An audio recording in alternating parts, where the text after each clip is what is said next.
The Daytona 500 is sponsored by Budweiser with that clean, crisp, cold taste. Nothing beats a Bud. Haviland Motor Oil. Mellow Yellow, there's nothing mellow about it. And by Ford and your Ford dealer, where Leadership Month means a great time to buy. Back with you at Daytona. We've just gone back under green, and as they came to the line, Dave Marcus, who had come from dead last to 7th, spun on the start. He landed down on the apron of the track. No green has come out. He's running on the bottom of the speedway in turn 1 as the field is coming around. I must say, I missed what happened to him. He obviously got nudged by somebody there. And as you were just saying, come right from dead last to 5th. All those pit stops, staying out, gave him that opportunity to pull up through. We are in the green flag condition, driving down into the first turn. Kyle Petty now has the lead for that massive pit stop period. Here comes Sterling Marlin. His new colors, new number 22. Sterling Marlin closing up. Let's take a look at that race in the pits. Earnhardt was first going in. Now he's 9th.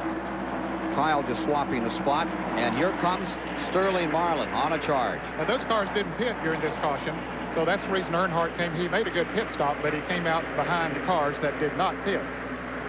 Kyle Petty in the 42, yet to score a top 10 finish. Buddy Baker, car number 88, and we got a spinner coming out of Porch. Barkdahl out of control, looping down into the grass. Let's hope he doesn't get back up on the racetrack. Getting through his Gant. Strickland, Schrader, and the rest of the field gets on the binders. Robbie Gordon scrapes down the wall there. Ooh, that could have been a nasty moment. Barkdahl's screen blew out, or half his screen blew out. He looked like he was headed onto his roof. You could see the car lift a couple of feet. And one thing that perhaps helped to keep him from getting on his roof, maybe we can see those little strips on top of the roof. You see those little rises right on each side of the car on the top of it? Those were put on there to help to press the car down if it gets into a spin. Yeah, these cars before with that big ride height, big ground clearance, once they turn sideways, they turn into a wing. And we saw some pretty disastrous things a few years back. Well, here he is, the yellow car on the inside. He drifts up into another car on the outside, loses control. You can see the windshield fly out, and look how the car gets off the ground, the right side of it. Then it lands back, gets on the grass. Fortunately, it stays on the grass for a good period of time. The windshield's still flopping, or a portion of it at least, and he stays on the low side of the racetrack, and everybody else gets by. Another look. Phil Barkdahl, 53 years old, out of Arizona. Sliding wide there. Tapping another car. That was the car of Mickey Gibbs that he brushed with coming off the turn. It gets right up in the air there, but just not enough speed to lift it right off the ground. Remember 4 years ago, the 125-mile qualifiers, Barkdahl upside down in the tri-oval, into the wall backwards at 190 miles per hour. That's where you had your heart in your throat as you saw Harry Gant coming along and no place to go. Under caution once again here at Daytona in the 500. Back with more of the action of the Great American Race on CBS in a moment. Fact. Right now, your Ford dealer can offer you dealer incentives and option packages that can save you thousands. Fact. Savings on the best-built, best-selling American cars and trucks. Call it leadership. Call it winning. Call it anything you want. The simple fact is, Ford is #1. Get all the facts and all the savings during Leadership Month at your Ford dealer now.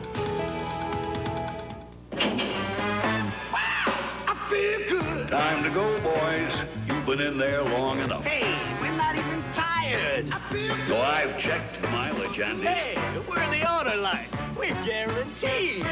guaranteed. Feel good. Yeah, 2 years no matter how far we go. But no spark plug guarantees that. We do. Yeah, we're the auto lights. But So go pull the plug on somebody else. Okay. The driver of this car adds something special to his motor oil. So does the driver of this car. They both use STP oil treatment for drivers on a racetrack or drivers on a fast track. STP. The Denorex side really feels like it's doing a lot more than the Head & Shoulders side. It feels real cool and tingly over here. Both have a dandruff ingredient, but Denorex adds an extra anti-itch medicine you can feel working. The tingle told me that Denorex was doing more for my hair.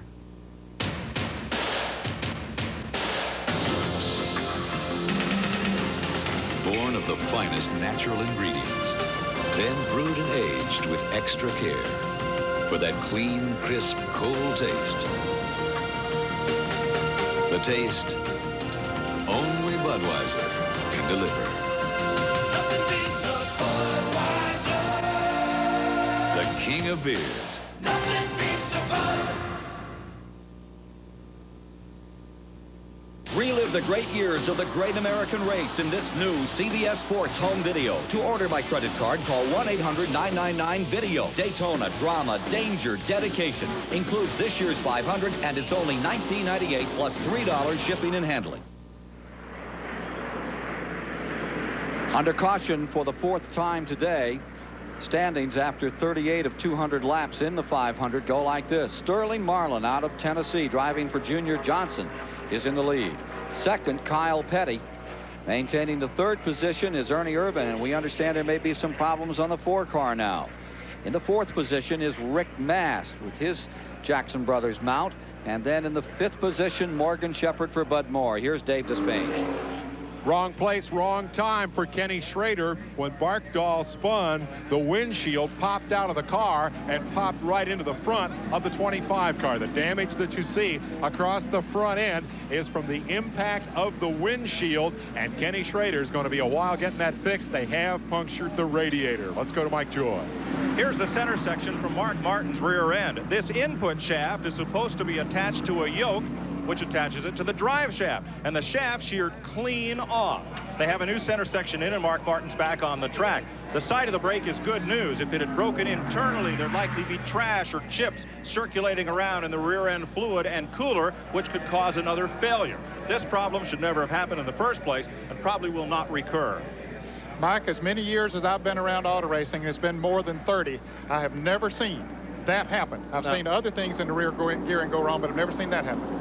The amount of races that I have lost because of things everybody says, well, I've never seen that happen before. Yep. So I know exactly how he feels. New windshield. He probably only lost a couple of laps. I wasn't counting. 73 car. Barkdahl back out once again. Martin was in the pits 11 minutes, 57 seconds, and he comes back 7 laps down. Mark Martin with aspirations. Show 'em all with his Ford in this 500. Finds himself 7 laps back, and here comes Michael Waltrip back out. Remember, we saw him come in with overheating problems a little earlier. So a lot of good cars having problems in the early going here. As Waltrip gets back out in his Pontiac, we're about ready to go green flag racing again, and we see Bill Elliott down on the inside. He is 1 lap down. And you know, a lot of Mark Martin's time in the pits was spent during caution laps. He would have been more down than what he is. Kyle Petty's car. Some paper underneath the air dam on the front as Bill Elliott tries to beat him down into turn 1 to get back in the lead lap. Rick Mast right behind Kyle Petty there as they go into turn 1. Pretty eventful race. And we had said a moment ago that Sterling Marlin was leading when we came back. Marlin since made a pit stop, so he's back in the pack. Kyle Petty the leader, Rick Mast second. Rick Mast, a heck of a racer. Saw him win up at Loudon, New Hampshire, at that new mile track there, New Hampshire International. And there is Schrader's car still being repaired. Meanwhile, in the back straightaway, Elliott trying to make up a lap here in number 9. And Morgan Shepherd, who had trouble in the 125s, had an engine expire. He's up in 3rd. Remember, he won at Atlanta in the red and white number 15 car at the end of the year. Of those 3 front cars, we see Davey Allison and Dale Earnhardt coming into the picture now. But Kyle Petty and Rick Mast have not made pit stops. Morgan Shepherd has made a pit stop earlier when we saw some of those running near the back. 3 abreast going into turn 1. Bottom of the racetrack. Earnhardt on the move. Gets down, and Davey Allison comes with him. And of course, this demonstrates just how important it is to have the right car, the right time, the right place. Awesome build from Dawsonville. Just a few years back, absolutely unbeatable on these super speedways. Has not shone well at all this whole 2 weeks down here, and not looking very good today either. Here's Earnhardt going back in front. Davey Allison comes down to the bottom with him. Kyle Petty, who has yet to score a top 10 finish in the Daytona 500. A couple of years back, he did some relief driving for Bierswell and ran 10th, but on his own, he's still looking for a first top 10 position, and he's fighting Allison down through the tri-oval across the start-finish line, wheel to wheel. Ford on the inside, Pontiac on the outside. Ken, while we're watching this battle, Ernie Irvan, one of the strongest cars in the field, was black flag for a stop-and-go penalty. Apparently, he jumped out of line on the restart, so he's way back. He's still in the lead lap, but he's about 2/3 of a lap behind the leaders. And they were saying that car was having some handling problems a few moments ago, the car number 4 of Ernie Irvan.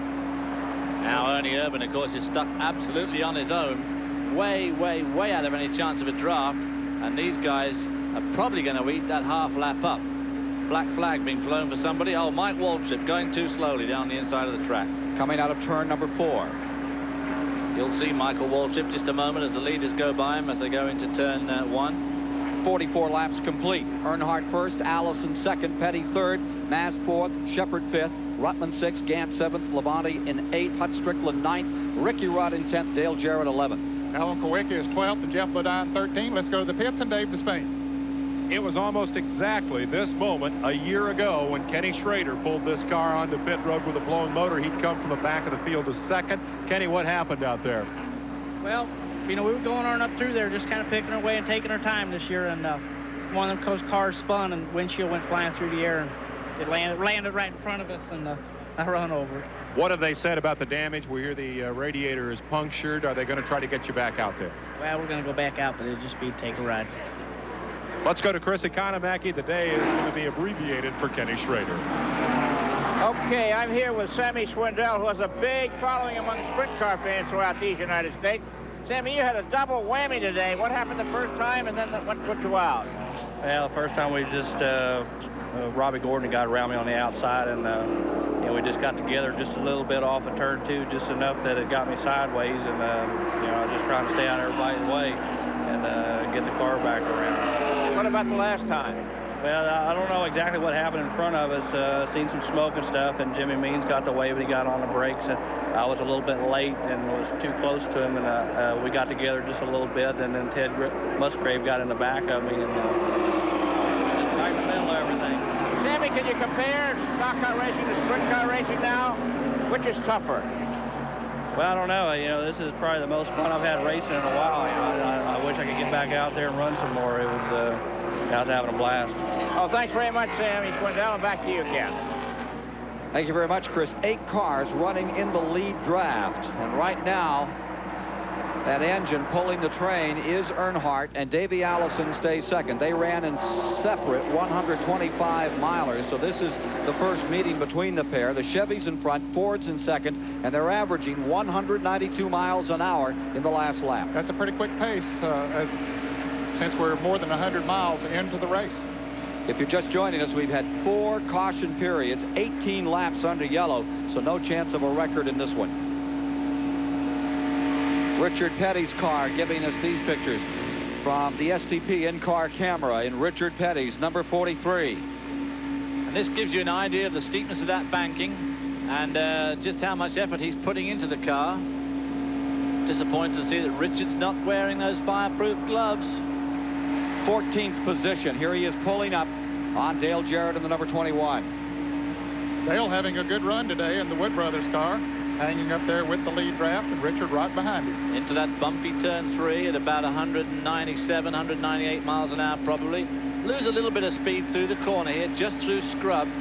And of course, part of the key is to set the car up with as little scrub as possible, which is obviously where Dale Earnhardt succeeds so well, across the stripe alongside another car there. Now you see Richard drafted with Dale Jarrett around Ricky Rudd. Rudd was down on the inside, so Richard just went with Jarrett, and it was a good move for him. Richard running low. You remember the Richard Petty of old always used to run right around the outside, but with the restrictor plate, they feel that the lower the line they can run, the better. There you see Rusty. Is that the Rusty Wallace car? No, that's Terry Labonte. Terry Labonte's car number 94, and another car. They just sort of split that one. A car that was slowed down. That's that 55 car that's lost half its bodywork. I'm surprised they don't black flag him, quite honestly.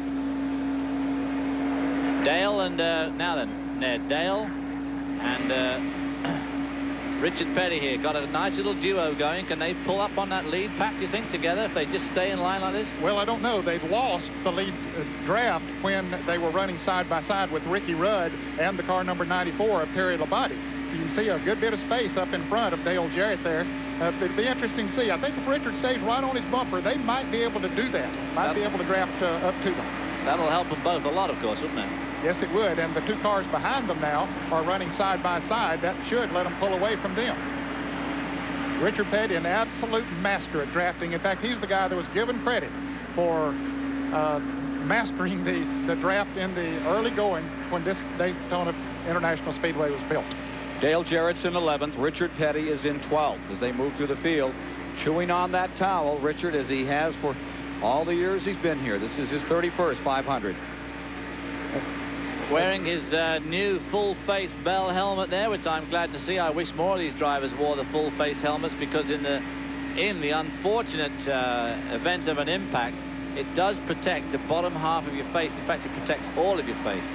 David, notice, Richard, how he is sitting up close to the steering wheel with his elbows bent. Now, when I drove race cars, I wanted to be away from the steering wheel, and I stretched out to drive, and I think this is better. In fact, most drivers do it this way now. They say that it gives them a little bit more muscle in turning the wheel, and then in case of an impact, you probably are in much better shape as to not Kyle Petty coming into the pits, but if you hit something, you're in better shape to not do damage to your arms with this style. It definitely gives you more leverage, there's no doubt about it. Mike Joy's down the pits. Kyle Petty comes in for the first scheduled green flag pit stop of the day. Len Sherrill has the jack under the right side of the car as Lanny Barnes changes tires. Jim Sutton on the right rear, the tires that Jim Long has brought over. Richard Bostic, veteran gas man, has the second can already in. Jerry Wendell, the catch can man. They are just about done, finishing up a little bit with the gas. Little miscue here. Now Kyle is down.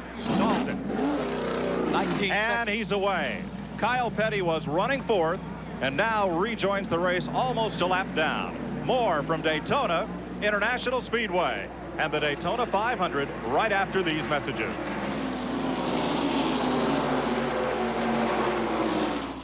For the first time, every game is here. Tournament time is March Madness on CBS.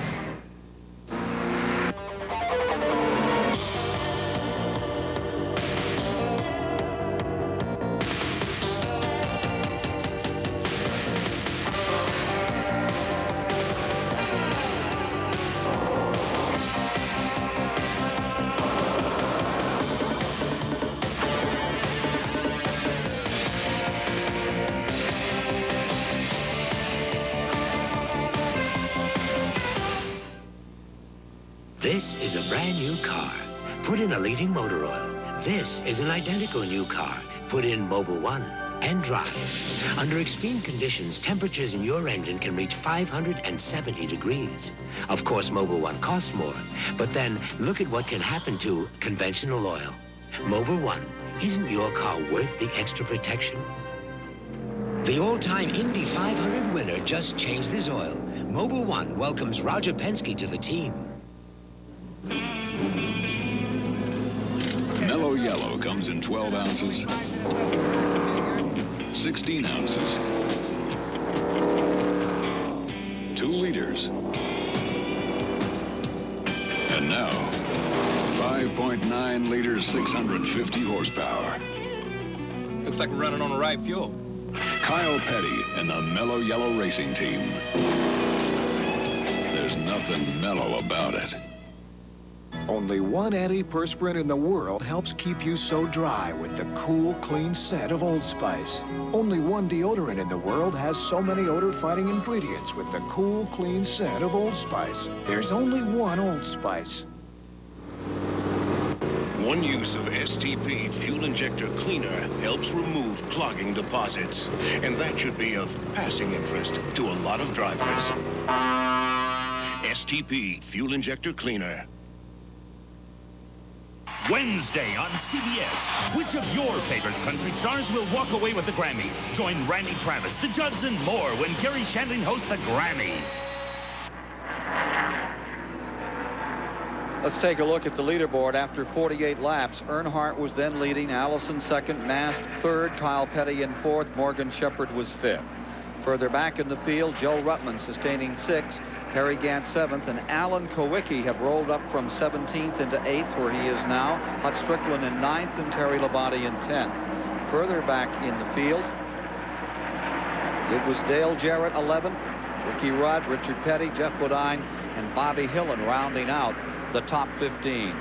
4 caution periods thus far in the race for a total of 17 laps under yellow. Here are the leaders. Earnhardt coming to the line. We are now working the 55th lap. Earnhardt pulling away just a little bit too. Here's Kyle Petty, fellas. He made a green flag pit stop, and as Mike Joy said, a little miscue in the pits, and it cost him some extra time. He went a lap down, but he came back out past his dad and Dale Jarrett and have pulled away from them and is now gaining on the front runners. He hopes this thing stays green for a long period of time because he is the fastest car on the racetrack. He put 2 new tires on, and evidently the new tires are a good bit quicker than the tires after they get heated up. I mean, he's pulling out a cool half a second a lap on everybody else, which in this type of racing is a huge gap. Making a remarkable difference, those tires, on car number 42. Rick Mast has come in. Remember, we reported in that 48-lap rundown he was up there. He has now made a green flag stop and come back on again. Kyle Petty about to get into the draft of Alan Kulwicki in the number 7, the Army car there. And then if he can leapfrog past Alan Kulwicki, he's going to be right in the thick of that lead group. Needs to get to the front of that group, and then he wants a caution flag, and he'll get his lap back. Kowicki finds himself now in 7th position. He's picked up 10 spots over the last few laps. He's been very quiet in the 1991 Speed Weeks, but he's sure making himself heard now with the colors of the U.S. Army. Now there you see the 55 car, which was in that altercation, Ted Musgrave. His car badly beaten up, the ASA driver out of Franklin, Wisconsin, staying at it, but badly rumpled in the snout, number 55. Getting a lap back from car number 7 comes Kyle Petty in the Felix Savetta's 42. We'll hear more from him.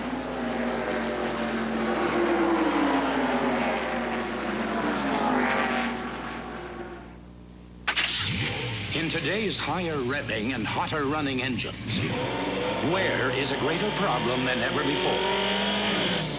Oil breakdown can shorten the life of vital engine parts. That's why there's Castrol. Castrol provides maximum protection against viscosity and thermal breakdown. So use Castrol, because driving today can be a grind. Castrol, engineered for today's smaller cars. You know, it's not easy to resist the temptation to try drugs, to shun peer pressure, to turn your back on friends when they ask you to have a joint, smoke some crack, or indulge in alcohol. What do you say? What do you do? We turn to the experts. You're like, no, they're like, oh, okay. Then there's other people, they'll like, you want drugs? And it's like, no, and they're like, come on, it's good. And they're like, well, I don't want it because I don't do drugs. And I'm like, dude, just try it one time. It's like, I said no. One time can kill. What part of no don't you understand? There are situations that there are like a lot of people. And in that case, everyone's just like, well, you're just scared. And you have to be strong and you have to tell them, no, I'm just not going to mess up my life. It's not cool to do drugs anymore. It's 15 seconds in heaven and a lifetime in hell. And that's what it does for you because it kills you. If someone comes up to you and asks you to take drugs and you say yes, you're respecting that person. But if someone comes up to you and asks you to take drugs and you say no, you're respecting yourself. And that's the way to say no to drugs. But if the person... Sometimes students make the best teachers, especially when there are no easy answers. We're in a must-win situation, and we're all in it together.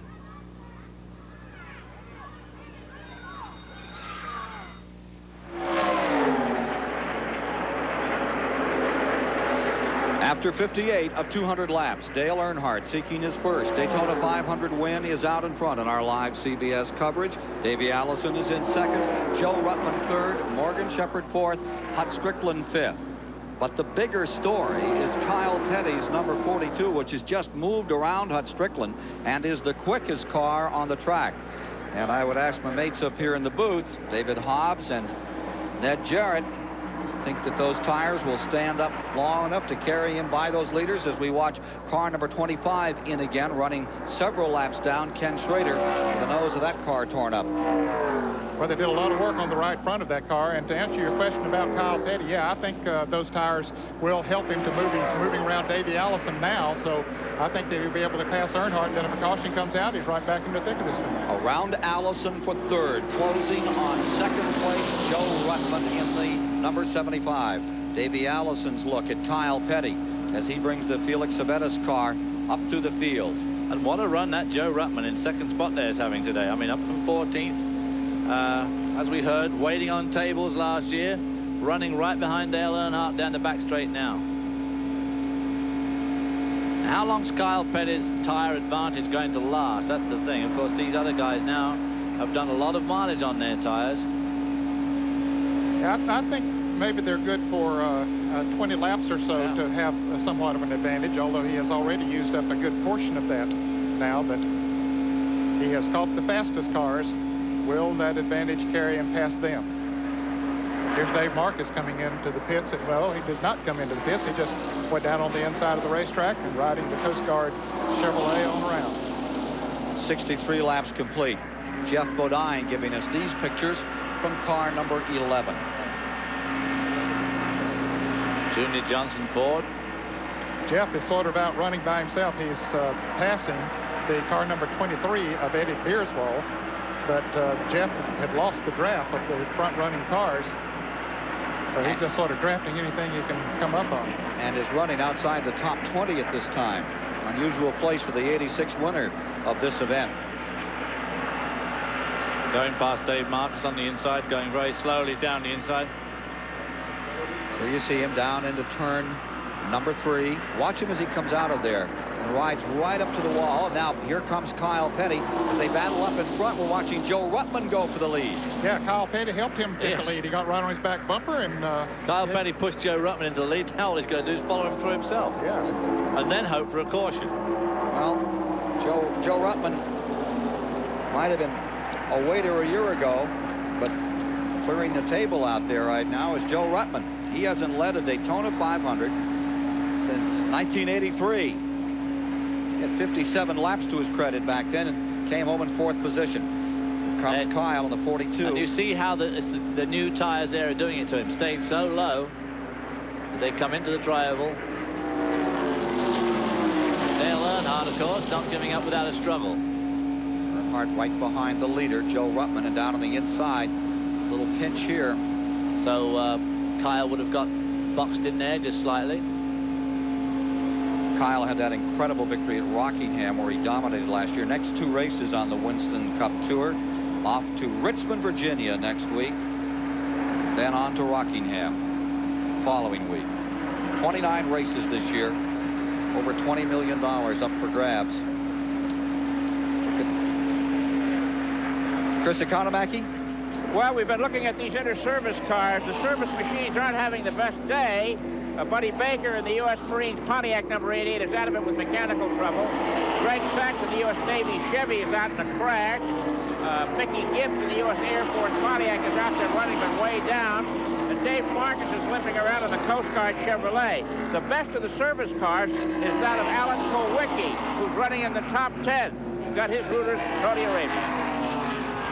The number 3 car of Dale Earnhardt seems to be fading just a little bit here, Ned. The 12 car went by him. Davey Allison went by him. Yeah, I expect those tires are getting pretty heated up now. We've completed 66 laps. But if there's anyone that can drive on worn tires, it's Earnhardt. That's true. Yeah, he can manhandle a car, no question about it. It'll be interesting to see when he decides to come into the pits. Now, Kyle Petty has passed Joe Ruttman and is back in the lead lap.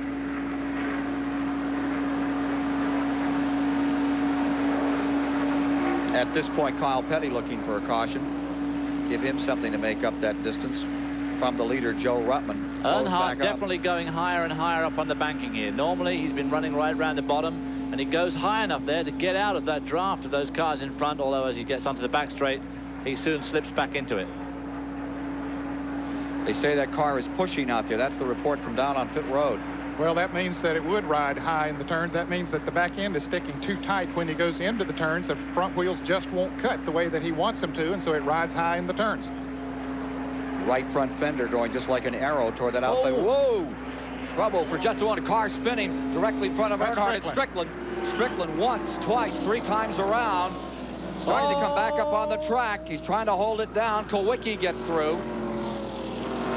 As does Sterling Marlin and the rest of the field. And he's lost his windshield as well. Boy, did he get nudged there by Dale, or did he just lose all the air when Dale ran right up behind him? I don't know. I think he lost the air. Let's take a look and see in a moment at what happened to the Bobby Allison car number 12. He did suddenly seem to back out of it right in front of Dale, didn't he? I mean, it looked fairly normal from inside Earnhardt's car. And a break here for Kyle Petty. He had just passed the leader, got back in the lead lap. So now he is back in the thick of it, and he has fresher tires than do those other drivers. And David Hobsnet, Jarrett, this is where we'll see that odd even tire change for the first time.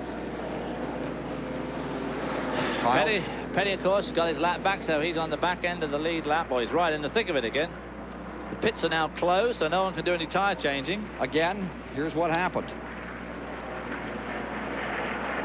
I think he might have got tapped a little bit. I think Hutt ran up on Davey Allison and had to back off, and Earnhardt just shot up there and maybe tapped him just a little bit. And around he went. And this is the point. You see the car there getting very, very light across the grass. And at this stage, he slips up. He's about to go up and flicks it down, which is extremely fortunate for Alan Kulwicki. Hut Strickland, the middle of a 7,000+ pound sandwich out there. And of course, Hut Strickland now cannot stop and change his tires. Replay from inside the car.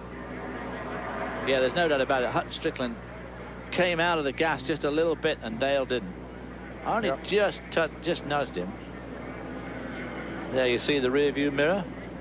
Have another replay we can look at as well.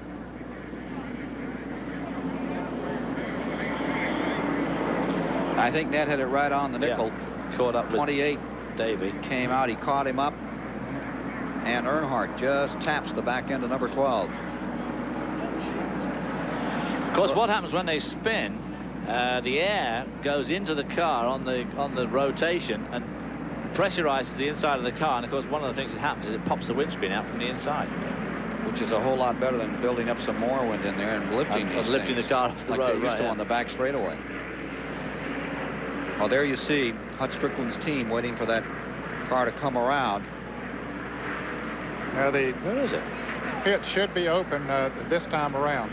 Jib Fennick crew waiting for Hut Strickland in car number 12, and they have a windshield ready for him. Tires now the issue, certainly for Earnhardt in the number 3. This pit stop, this odd and even change. Remember, when they first come in, they cannot change tires. They have to change them in a green flag condition. Here come the cars down on pit road. Pace car brings them in at about 60 miles an hour. Now, they can replace windshields. They can work on damage on the cars, change the weight, other things like that. But you can't send the crew out, only 5 men over the wall, to work on the right side to change tires. And if they do change tires, there's a 1-lap penalty. So I think we'll see most of them come in shortly after the green flag is displayed again, although they can still go another 20 or so laps before, maybe 10 laps on those that came in, Earnhardt and all of them that pitted a little while ago. Here's Kyle Petty in. He's just going to top off the fuel tank. He was at the back anyway, so nothing lost there. Mike Joy. Yeah, Dale Earnhardt is one of those cars that will almost certainly be in when we come back to green. Let's assume these are 3 of the 4 tires on his car headed in that direction. They'll set these cars up to have a little bit of push at the start of the race, and that abrades the right front tire more so than the other 3. With the old bias ply tires, the car would eventually get neutral and then get loose and wear the rear tires. It doesn't happen with the radial. So if you start with a little push, you end up with a lot of push as the tires wear. And Dale says the right front tire is now just about wore out. Now, it's not wore down to the canvas, but it is worn and overheated to the point where he's not getting the traction out of that right front tire. And as a result, he's as much as 1.3 seconds slower than his fastest laps of the race. Watching that windshield being put in on car number 12, Hut Strickland, getting an idea about those tires and the wear on these radials as we... Well, those radials start off, you know, at about 4/4 of a 30-second tread depth. And over about 125 miles, you'd expect to lose half of it. Now they're going to send that car around and come back in, I would presume, to get the rest of that done. Trying to stay in the lead lap. They didn't get those straps fastened. I don't think that hurts anything, so they'll come back in the next time. Let's go down to the pits and Dave Despain. We're with the co-owner of the leading car, Bob Rahilly. Question of strategy. Now, when that green flag comes out, you have the choice of bringing him in. Will you bring him in? Well, right now we're debating on what to do, but I don't want to play my hand out to all the competitors. But right now, I think we're on a winning horse, so you take it from there. Another quick question with 1 to go. You got to be happy with this guy you dragged out of retirement and put in your race car. We're real happy with it right now. Of course, Dinner Bells give us good backing this year, and I'm looking forward to a real good year with Joe. He's doing a heck of a job. He's got Joe in his other ear. They're getting ready to go back to green. That's Bob Rahilly from the leader's pit. Ned, as we were getting that report, you saw car number 12 out there with a right front tire going down. Flat spotted him enough, so finally one wore through. Yeah, that's a bad break for Hut Strickland. He has to come back in to finish that windshield off, and the signal's just been given for one more lap, but now he has more problems. And while Dave Despain was talking to Bob Rahilly, Morgan Shepherd pulled his car number 15 behind the wall into the garage area. Man who won that last race of the year at Atlanta last year in November when Dale Earnhardt sewed up the championship. Well, this is going to be a very, very bad break for the number 12 car of Hut Strickland. Not only they changed the windshield, which they managed to do under the caution without losing a lap, but now he's doomed to lose probably at least 2, because he'll lose a lap going around slowly with the blown tire, and then he'll have to lose another one, either as a penalty or just keep staying out there, losing more and more time. Well, this Wheel of Fortune is taking most of the chips away from Hut Strickland now with this pit procedure. He's caught, and he'll have to come in and change a right front tire. We saw him spin 3 times. He was hoping to make that windshield change, get back out, and be able to stay in the lead lap. Okay, the caution is waving again, Ken. They were given the signal the last time around to be one more lap. I wouldn't be surprised if maybe some debris didn't come off of Hut Strickland's car as he came around. We don't know for sure if that's the problem, but with it being down on the metal or the frame of the car, he very well could have lost some debris. 71 laps are complete, and as they come to the stripe, Joe Ruttman is first, Davey Allison second, Earnhardt third, Harry Gant fourth. Alan Kowicki is 5th on the field. In the 6th position is Sterling Marlin.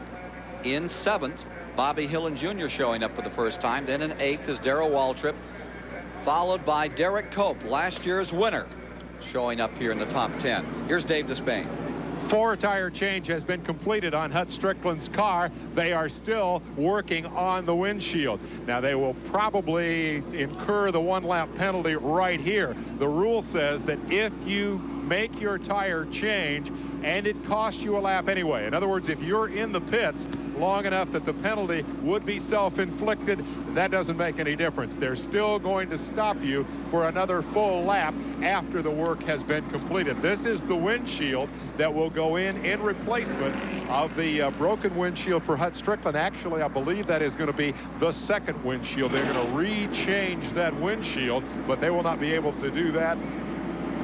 We'll double check and see if they're going to go to that work right now, because they're stuck here for another lap, and it would seem logical that they would go ahead and make that change. I think they may have decided that they're satisfied with what they have done here, and they're going to go with what they got, but they can't do that for another full lap.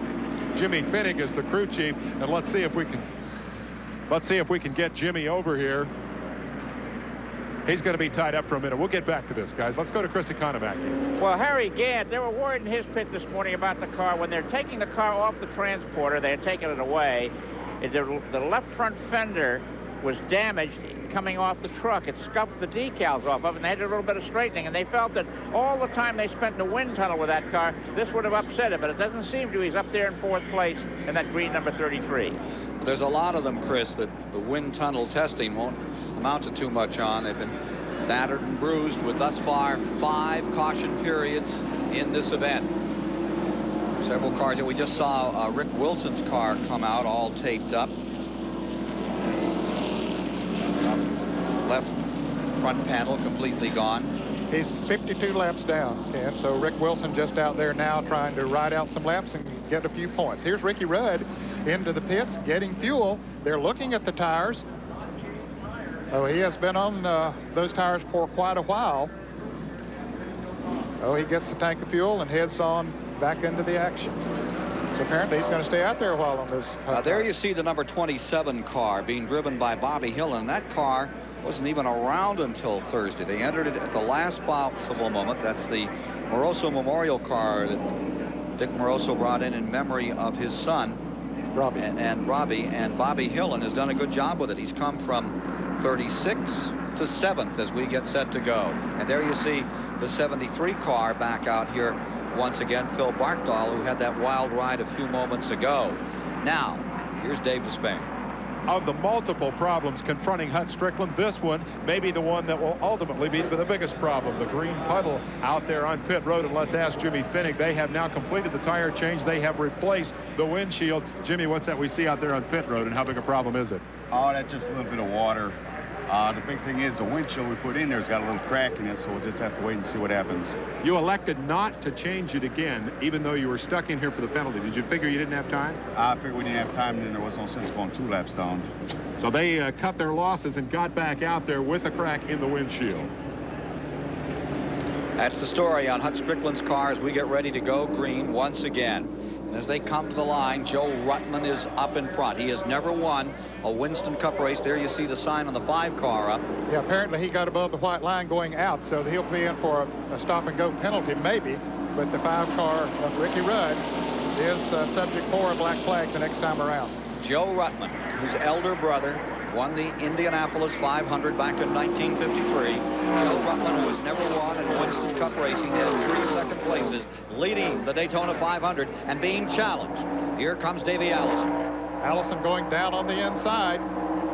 Now, it'll be interesting to see how many of these cars pit. Now, they can't pit this time around. They have to come by the start-finish line one more time before the odd cars can come in, those with the blue stickers on them. So we'll see if anyone chooses to pit or if they stay out there for a little while. Davey Allison's view of Joe Ruttman from the leader. You're looking back over the field in the 33rd annual Daytona 500 live here on CBS Sports.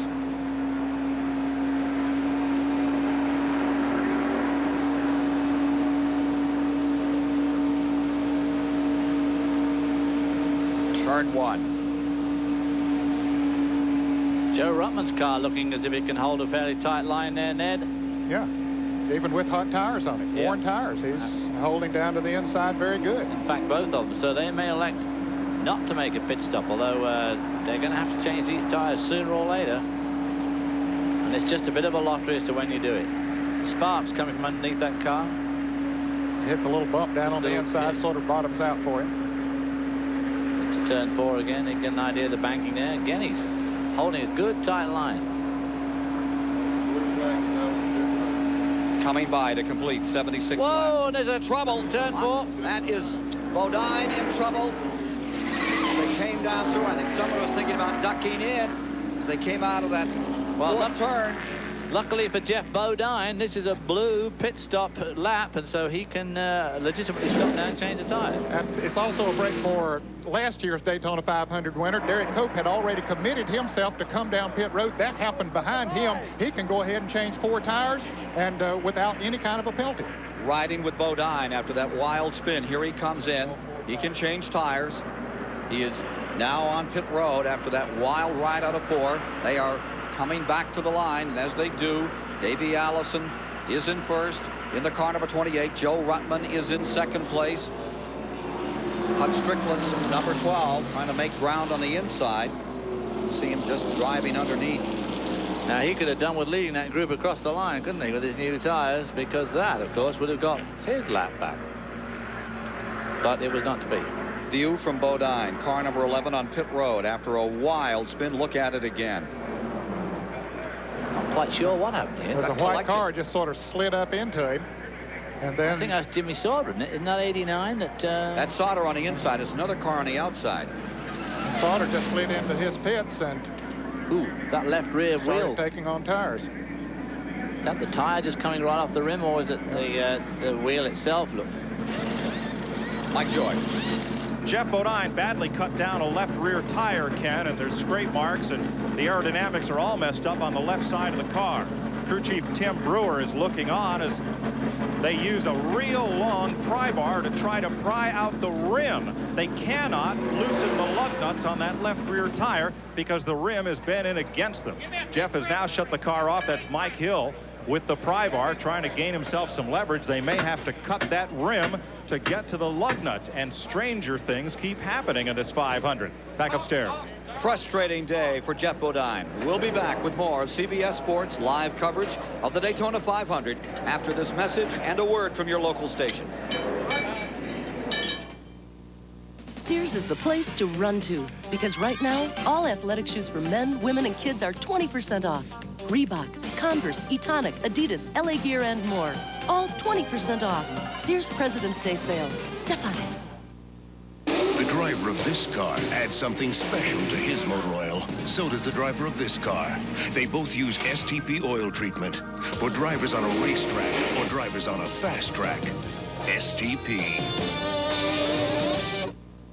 Where were you when over 20 years ago, Ed Sullivan had the biggest show with the biggest stars on television? The Beatles, Lucy and Desi, Sammy Davis Jr. and Ella Fitzgerald, The Doors, Joan Rivers, Red Skelton, Topo Gigio, and many more. Be there again when Carol Burnett hosts the very best of the Ed Sullivan Show tonight at 9. Wednesday on CBS. Which of your favorite country stars will walk away with the Grammy? Join Randy Travis, the Judds, and more when Gary Shandling hosts the Grammys. This is CBS. Nobody outsells Ford's all-new Explorer. Not Jeep, not Nissan or Toyota, and definitely not Chevy.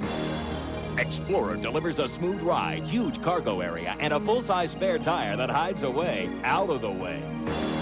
Explorer gives you the convenience of one-touch four-wheel drive.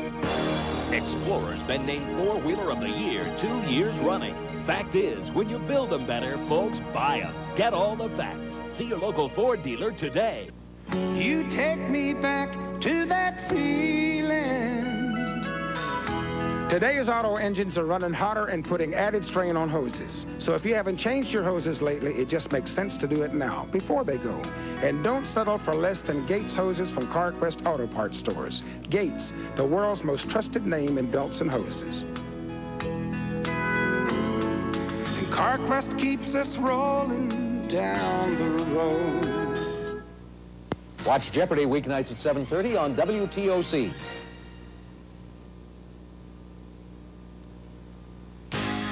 The Daytona 500 is sponsored by the First Brands Corporation, makers of STP, the Edge. Goodyear, who make the only tires used in the Daytona 500. Quaker State, the Big Q is one tough motor oil. And by the Die Hard battery, now with more power when you need it most.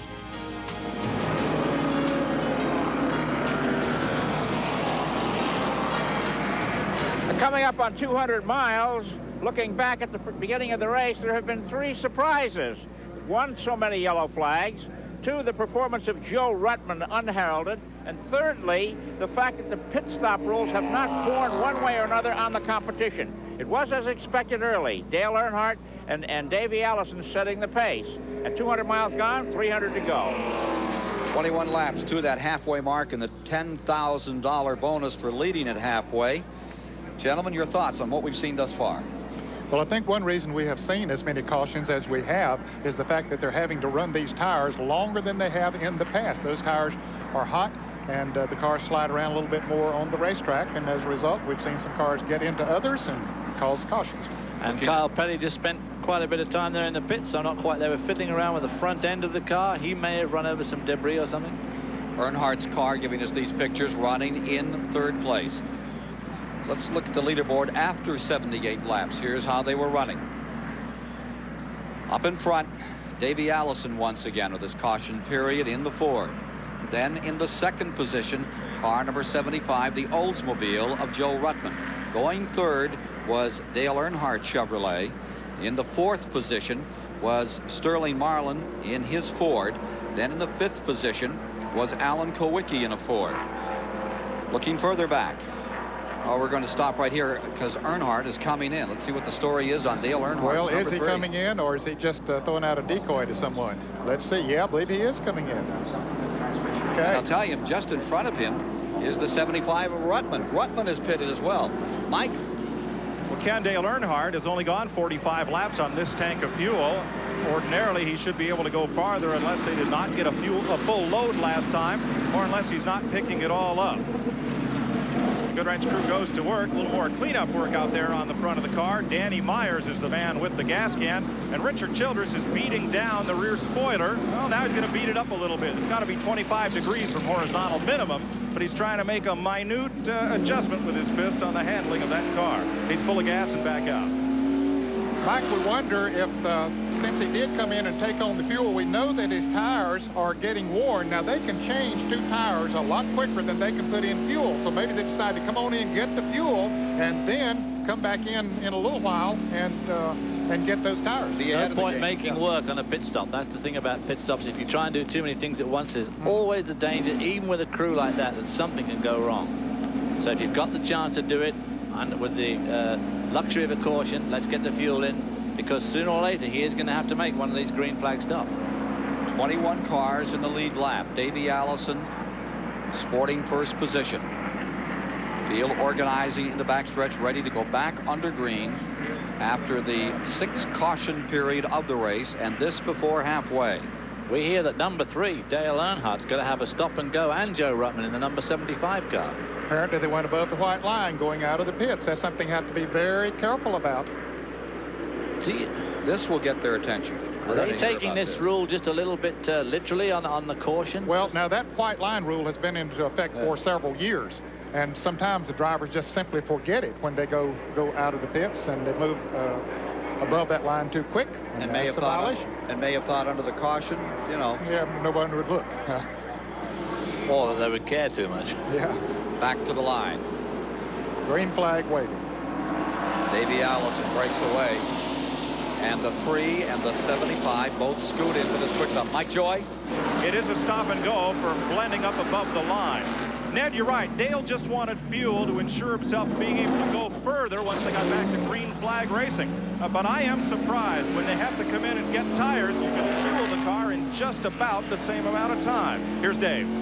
And that may change the strategy here in Davey Allison's pit, because their crewman, Joey Knuckles, up there on the wall said, well, we're going to come in with our old buddy Earnhardt. They wanted to maintain that draft up front. When Earnhardt came for his tires, so too would Davey Allison. Now, with that draft broken anyway, they're making the decision when to come, and I got a feeling they're going to come quick because they need those tires very badly. I don't know, Dave. I don't think they can afford to come in now. They'd go a lap down if they came into the pits now. They need to hope there's a caution here pretty early and then come in quickly after the next green flag situation. It is an immense interval between the 19 cars up in that lead draft in the lead lap and the 2 cars way out back now.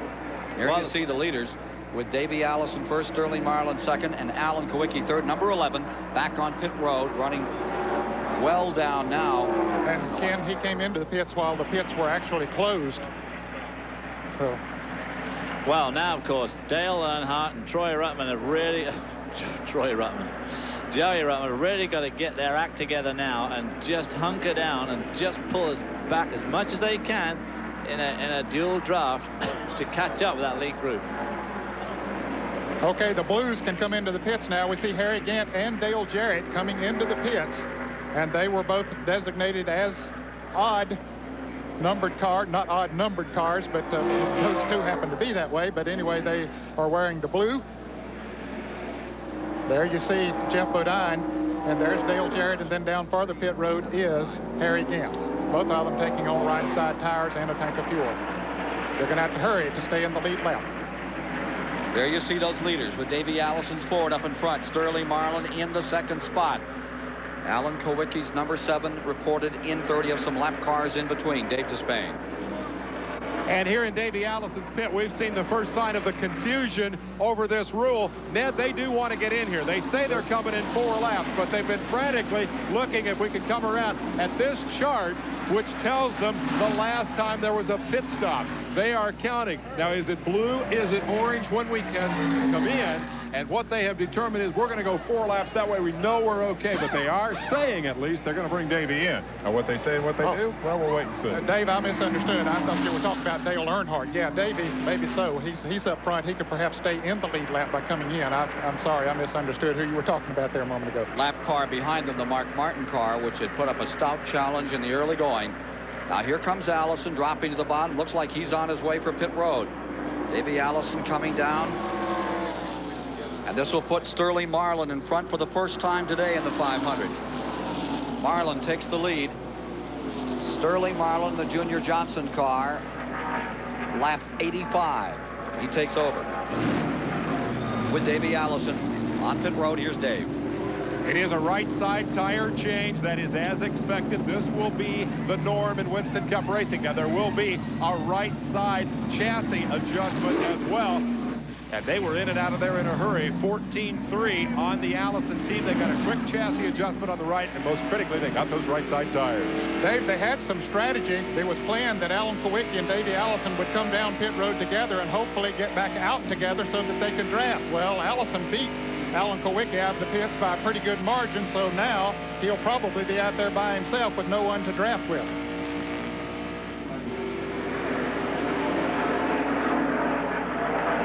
The other guy that seems to have got completely left out in all this shuffling is Kyle Petty, who was running so strongly just a few minutes ago, pulled his way right through the field onto the lead lap, past the leaders, and failed to capitalize at the next caution period, and somehow has left himself way back in the field. Here's car number 9, Bill Elliott in another time. Directly behind him, Dick Trickle. There is your leader. Right behind him is the car number 12, being reported a lap down, Hut Strickland. The second place car is 17, Waltrip. Darrell Waltrip now owns his own team. Says he has to remember that he has to drive as a driver and not as an owner. And he really had his driver's face on this morning. Dick Trickle comes back on the track. Petty, Richard Petty, comes up to 3rd spot. He's on the move. Back in a moment. They say that it's over. They say that you're through, but they just don't know you the way that I do. So bring back the best. Warning, cold starts can be tough on your car's engine because your motor oil might not reach some of its parts for a full minute. Fact, independent lab tests confirm whether it's 35 below zero or 50 above. Quaker State 10W30 gets to all your engine parts faster than other leading 10W30s. At 40 degrees, it's 3 times faster. So don't let cold starts make it tough on your engine. Get Quaker State. It's one tough motor oil.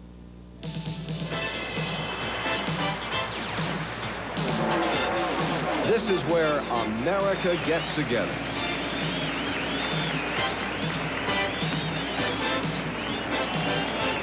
Every weekend throughout America, there is great NASCAR racing. I wouldn't be anywhere else.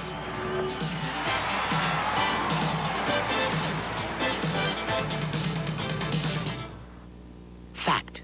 Ford outsells Chevrolet and every other American competitor. Fact. Across the country, Ford outsells Honda, Nissan, and Toyota combined. Fact. Every year for the past 4 years, Ford has had the best-selling cars and trucks in America. Call it leadership, call it winning, call it anything you want. The simple fact is, Ford is #1. Save during Leadership Month at your Ford dealer now. One use of STP Fuel Injector Cleaner helps remove clogging deposits. And that should be of passing interest to a lot of drivers. STP Fuel Injector Cleaner. It is played on one of the PGA's most feared and revered courses. Live from the City of Angels, the Nissan Los Angeles Open, next weekend on CBS Sports.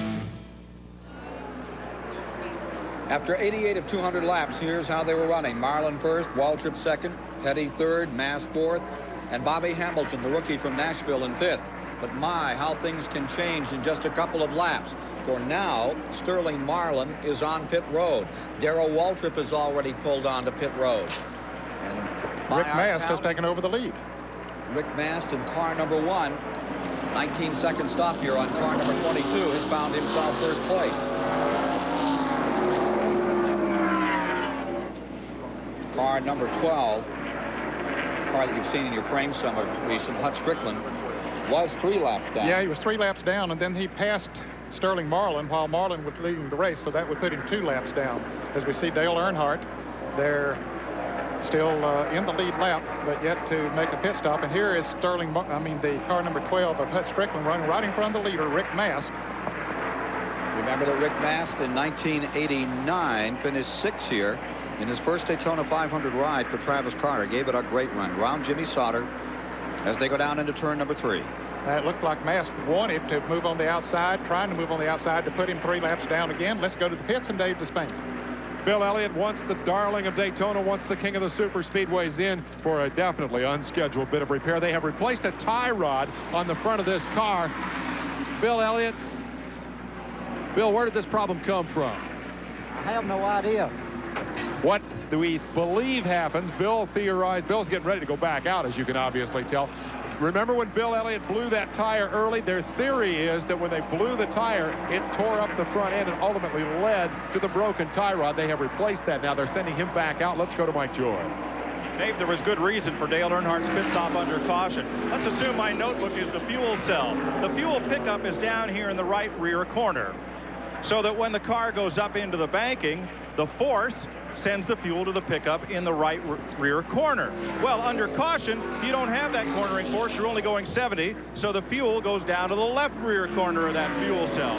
Dale was afraid he wouldn't have enough fuel to get to the carburetor to take off on the restop, so he stopped under caution.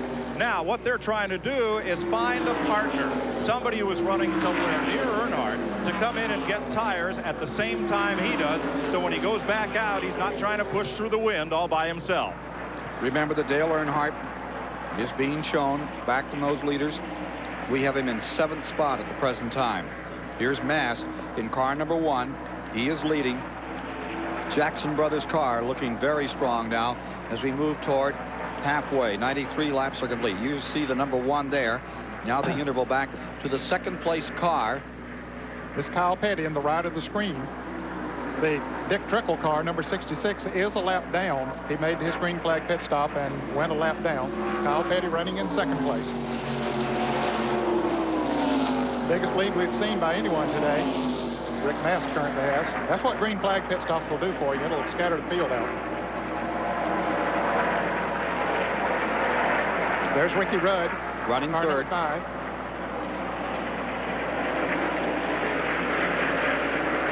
Car number 24 is at least 1 lap down Mickey Gibbs. And then the car number 27 is Bobby Hillen, who is being shown in 4th place. A great run for him today in the Robbie Moroso Memorial car. And behind them, that's Bobby Hamilton out of Nashville in the 68 car in his first ride for this team.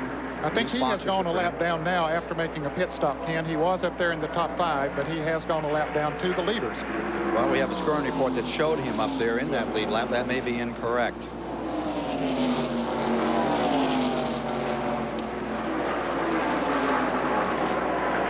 There's the Robbie Gordon car, who is being shown in the 5th position in his first Daytona 500. Ken Schrader, who is many laps down.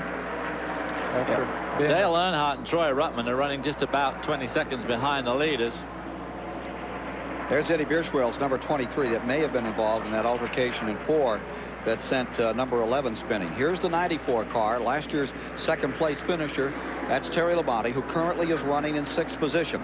Behind them, here you see the 19 car, Chad Little out of Spanaway, Washington, and he is running a lap down on the field as we give you an idea of where they're positioned around the track. Then it's a pretty far piece back to the next car. You see a lot of racetrack there before we come into the cars of Dale Earnhardt and Joe Ruttman. They're doing a copybook job there. Absolutely tied together. They're shown in 7th and 8th position. Earnhardt 7th, Joe Ruttman 8th. And they are, in fact, pulling in. Well, on that lap, they pulled back nearly a full second. So if they can keep that up, well, in 18 laps, they'll be up with the leaders again. Yep. Davey Allison back in 9th position. 96 laps complete, moving toward halfway. Here's Phil Barkdahl still out there running, even though he has had a couple of spins. He's running several laps down after that big spin that he had. Kyle Petty has caught. That's Kyle Petty in the right of your screen. Dick Trickle, car number 66, trying to get his lap back. So as Kyle Petty tries to move back in and get back into the hunt in the lead lap, we'll pause for these messages. They say that it's over. They say that you're through. But they just don't know you the way that I do. So bring back the best. Nothing beats a winning team. Pushing hard, reaching for the dream. Nothing beats clean, crisp and cold. Got the king of beers. You're on a roll. Nothing beats a Bud. Budweiser. Budweiser. Nothing beats a Bud. Nothing beats a Bud. In trying to make an artistic statement, one should be careful not to let one's personal aroma do the talking. In order not to offend the critics, I recommend Right Guard Sport Stick. It provides maximum protection and the freshest scents, a sublime palette of odoriferous emanations. After all, a true artiste should be remembered for his inspiration, not his perspiration. Right Guard Sport Stick. Anything less would be uncivilized. Where can you go on Goodyear Wrangler radials?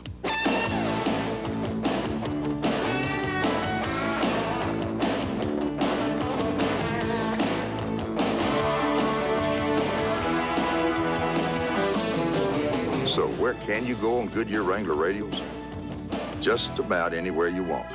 Put on a set of Goodyear Wrangler radials, and you'll know why we say the best tires in the world have Goodyear written all over them.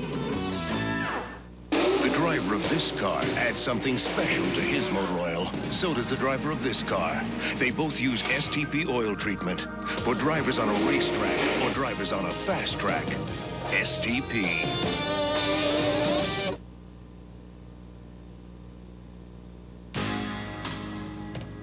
This Daytona 500 race summary is sponsored by STP, the Edge.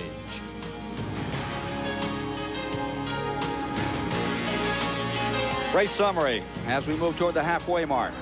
6 leaders. Lead changes 11. Average speed, a slow 138-mile-an-hour clip with 6 cautions, bringing that speed down for 28 laps to a caution car condition. 9 cars have fallen by the wayside. Here are the cars that have failed to make the first half of the distance. Sachs, Swindell, Spencer, Jimmy Means, Michael Waltrip. Buddy Baker's car, one of the early ones out. Dave Marcus has retired. Morgan Shepherd, he too had engine problems and had to fall out of the 33rd annual 500.